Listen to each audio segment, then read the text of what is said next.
पाएंगे, साथ ही ये भी बताएंगे कि बीजेपी में ऐसा क्या चल रहा है जिसे देखकर अनुमान लगाया गया है कि आने वाले दिनों में बीजेपी में कुछ बड़ा होने वाला है।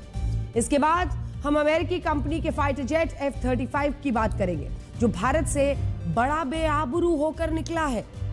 ब्रिटिश नेवी का हिस्सा रहा F-35B पिछले 38 दिनों से केरल के तिरुवनंतपुरम में खराब हालत में खड़ा था। इसे खींचकर या लाद कर ले जाने की नौबत आ गई थी। ऐसा लगने लगा था कि इसके टुकड़े टुकड़े करके किसी तरीके से जहाज से इसे ले जाना पड़ सकता है, लेकिन 25 से ज्यादा ब्रिटिश इंजीनियर्स ने किसी तरह से 38 दिनों में जाकर इसे ठीक किया है। अब सवाल यही उठता है कि 25 इंजीनियर्स 38 दिन ये फाइटर जेट भारत में क्यों खड़ा था?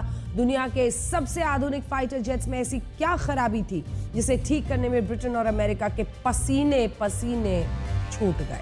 आइए आपको अब बताते हैं, मेरी AI वर्जन आपको बताएंगी कि उनके पास कौन सी खबर है। बताइए। भारत में किसी की उम्र 60 साल की हो जाती है तो मान लिया जाता है कि उसकी रिटायरमेंट की उम्र आ गई या वो व्यक्ति बुढ़ापे की एज में प्रवेश कर चुका है। लेकिन बदलती जीवन शैली और स्वास्थ्य पर ध्यान देने की वजह से आज के वक्त में ये सच नहीं है। एक नई रिपोर्ट के मुताबिक आने वाले समय में विकसित देशों का हर तीसरा बच्चा 100 साल तक जिएगा। इसका मतलब हुआ कि 60 साल की उम्र उसके लिए ओल्ड एज नहीं बल्कि मिड एज होने वाली है। आज ब्लैक एंड व्हाइट में हम उस खबर की बात करेंगे सबसे पहले जो लगभग पिछले 24 घंटे में पॉलिटिकल सर्कल्स में ट्रेंड कर रही है और अभी तक इस गुत्थी का सही जवाब मिला नहीं है।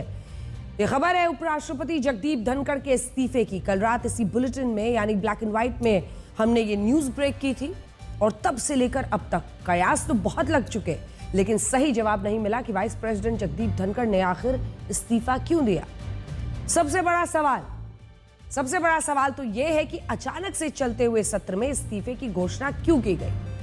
23 जुलाई का वाइस प्रेसिडेंट का जयपुर का दौरा था, 23 जुलाई को जाने वाले थे, फिर रात में इस्तीफा क्यों अचानक दे दिया? क्या बीमारी बताकर इस्तीफा देना सिर्फ एक बहाना था? अगर उपराष्ट्रपति बीमार थे तो फिर उन्होंने मॉनसून सत्र की कार्यवाही कैसे चलाई? क्या बीजेपी की सीनियर लीडरशिप जगदीप धनखड़ से नाराज चल रही थी? क्या धनखड़ की विपक्षी नेताओं के साथ ज्यादा नजदीकी दिख रही थी? क्या जगदीप धनखड़ ने खुद इस्तीफा दिया या उनसे दिलवाया गया? आज की पूरी सियासत इन्हीं सवालों के इर्द गिर्द घूम रही है और सबसे बड़ी बात यह है कि इस इस्तीफे की इनसाइड स्टोरी क्या है उसको समझने की कोशिश करेंगे।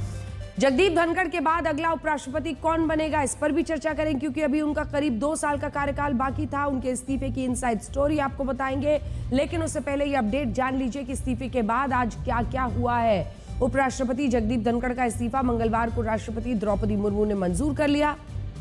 गृह मंत्रालय ने जगदीप धनखड़ के इस्तीफे का गैजेट नोटिफिकेशन भी जारी कर दिया है। राज्यसभा के उपसभापति हरिवंश ने राष्ट्रपति द्रौपदी मुर्मू से मुलाकात की। हरिवंश जी ने ही आज सुबह 11 बजे जगदीप धनखड़ की जगह राज्यसभा की कार्यवाही शुरू की। इससे धनखड़ आज सदन की कार्यवाही में भी शामिल नहीं हुए। उधर प्रधानमंत्री नरेंद्र मोदी ने एक्स पर पोस्ट करके कहा कि मैं उनके उत्तम स्वास्थ्य की कामना करता हूं। लेकिन सवाल यह है कि जगदीप धनखड़ ने अचानक से इस्तीफा दिया। ये समझने से पहले कांग्रेस नेता जयराम रमेश का ये एक्स पर पोस्ट देखिए। इसमें जो बातें लिखी है उनसे बहुत हद तक घटनाक्रम समझ में आ जाएगा। जयराम रमेश ने लिखा है कि कल दोपहर 12:30 बजे श्री जगदीप धनखड़ ने राज्यसभा की कार्य मंत्रणा समिति BAC की अध्यक्षता की। इस बैठक में सदन के नेता JP नड्डा और संसदीय कार्य मंत्री किरेन रिजिजू समेत ज्यादातर सदस्य मौजूद थे। शाम 4:30 बजे धनखड़ जी की अध्यक्षता में समिति के सदस्य दोबारा बैठक के लिए इकट्ठा हुए। सभी नड्डा और रिजिजू का इंतजार कर रहे थे, लेकिन वो नहीं आए।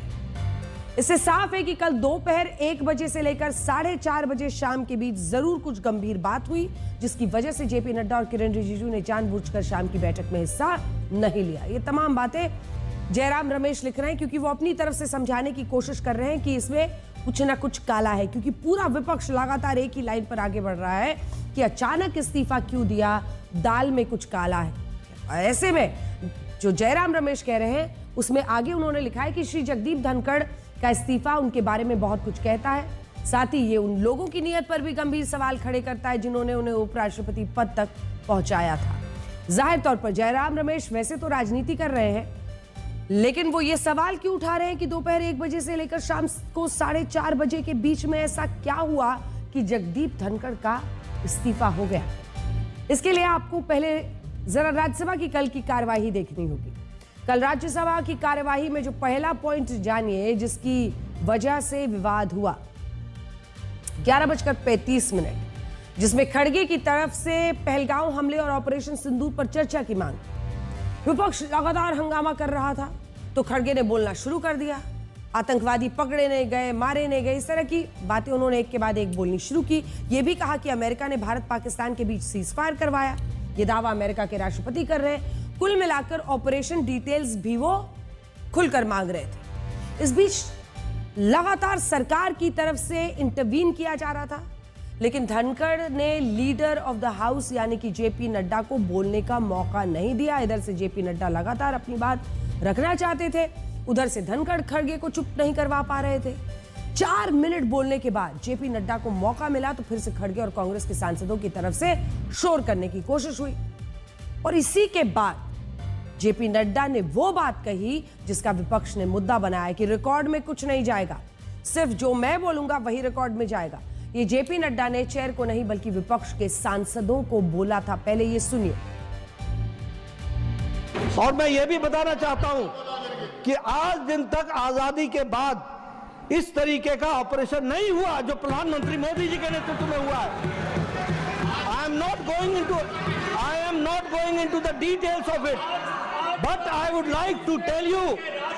अरे गुस्सा मत करो भैया, अरे गुस्सा मत करो। Nothing will go on record. Whatever I'll say, that will go on record. You should know. I would like to tell you. अरे गुस्सा मत करो भैया, अरे गुस्सा मत करो। Nothing will go on record. Whatever I'll say, that will go on record. You should know. लेकिन इस्तीफे की एक बात तो यही वजह तो नहीं हो सकती, ऐसा तो नहीं हो सकता सिर्फ इसी वजह से इस्तीफा ले लिया गया हो। इसके बाद कुछ ऐसा हुआ जिससे सरकार को असहज के साथ साथ हैरान कर दिया था। सूत्र बता रहे हैं कि इसी वजह से जगदीप धनखड़ का इस्तीफा हुआ है।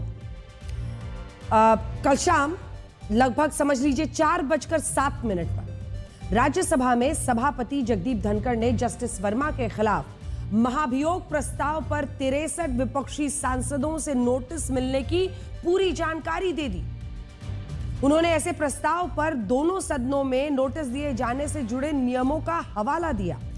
और यही नहीं, जगदीप धनखड़ ने कानून मंत्री अर्जुन राम मेघवाल से राज्यसभा में यह भी पूछ लिया कि क्या लोकसभा में भी जस्टिस वर्मा पर महाभियोग वाला यह प्रस्ताव लाया गया है, जिस पर कानून मंत्री ने जवाब दिया कि लोकसभा स्पीकर को विपक्ष और बीजेपी के सांसदों के नोटिस मिल गए। सूत्र बताते हैं कि इसके बाद संसद में ही राजनाथ सिंह के ही ऑफिस में शाम को 5 बजे बीजेपी के राज्यसभा के सांसद बुलाए गए और एक कागज पर उनके दस्तखत लिए गए। तब तक इन सांसदों को पता नहीं था कि ये दस्तखत किस वजह से लिए जा रहे हैं। सूत्र बताते हैं कि बीजेपी के सांसदों ने एक कोरे कागज पर दस्तखत किए थे। बताया जा रहा है कि सरकार को इसकी जानकारी थी नहीं कि जस्टिस वर्मा को हटाने का प्रस्ताव लाया जा रहा है। अगर सरकार को बताया गया होता तो सत्ता पक्ष के सांसद भी उस प्रस्ताव पर दस्तखत करते। ये सरकार के लिए बड़ा, आप समझ ही रहे किस तरह से बातें सामने आई, एम्बैरेसमेंट था। इसीलिए बताया जा रहा है कि बीएससी की बैठक में जेपी नड्डा और किरेन रिजिजू दोनों ही नहीं पहुंचे, क्योंकि तब तक बीजेपी के सीनियर नेताओं को ये सारी जानकारियां दी जा चुकी थी और उसके बहुत तुरंत आनन फानन में जगदीप धनखड़ का इस्तीफा हुआ। अब धनखड़ के इस्तीफे पर हंगामा मचा है, विपक्ष इसे अपनी तरह से ट्विस्ट कर रहा है। सत्ता पक्ष उनके स्वास्थ्य कारणों की वजह से इस्तीफे की खबर पर अड़ा हुआ है। देखिए,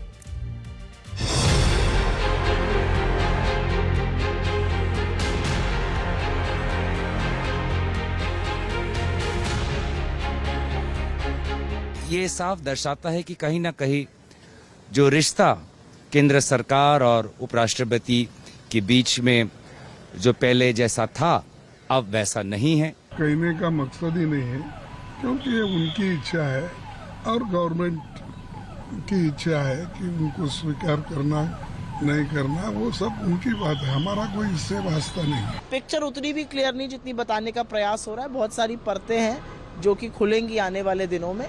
अब दिया गया है कि लिया गया है, ये सवाल खड़ा होता है। अगर अचानक से स्वास्थ्य बिगड़ा है तो उचित समय इस्तीफा देने की तो बात हो नहीं सकती है। उपराष्ट्रपति देश का सेकंड सबसे बड़ा संवैधानिक पद है। उस पद पर धनखड़ साहब ने इस्तीफा दिया है। अब आप थोड़ा इंतजार कीजिए, जिसकी नियुक्ति होती है हो जाए, उसके बाद ही किसी तरह की टीका टिप्पणी करना उचित होगा।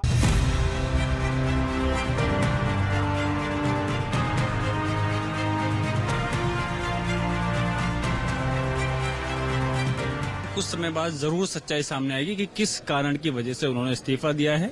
और एकदम से अचानक से इस्तीफा देना हर किसी को यकीन नहीं हो पा रहा, और मैं समझता हूं कि कहीं ना कहीं कोई चीज अंदर गलत चल रही है और जल्दी उस चीज के सामने आएंगे। और मुझे ऐसा लग रहा है कि हो सकता है अभी आने वाले समय में और भी इस्तीफे हो जाएं। अगर उपराष्ट्रपति जी, भूतपूर्व उपराष्ट्रपति जी इसका उल्लेख करें कि परिस्थितियां क्या थी, उससे